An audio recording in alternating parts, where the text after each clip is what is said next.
Kay Soto pumuntos na naman ng 16.6 rebounds at 5 monster block at ilang buwan na lang sasabak na naman sa NBA Summer League. Maganda naman ang ipinapakita ng ating kababayan na si Kay Soto, at sa mga napapanood nyo sa Kai's Journey, pinapractice niya ang kanyang shooting. Ayan, 16 points, 5 rebounds at 5 blocks. Talagang improve na improve ang kanyang shooting at panalo sila 89-79 versus Hokia.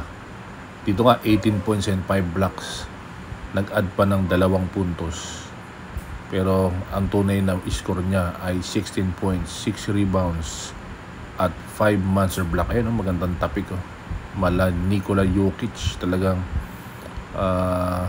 pinakita niya ang kanyang dribbling skills at talagang matinding block. Ayan guys, talagang makikita natin Kay Soto. Ayun, pinapractice niya yan sa Kai's Journey. Kaliwat ka ng layup, shooting, shooter's bounce, sharp shooting yan. Kasi madali na pa sa nakuha na niya ang kanyang stroke. Ayan guys, ang highlight ng ating kababayan na si Kay Soto. Talagang magandang tapik. Ayan, sinubo na lang sa ring ang bola. Ayan, inalley-oop dunk.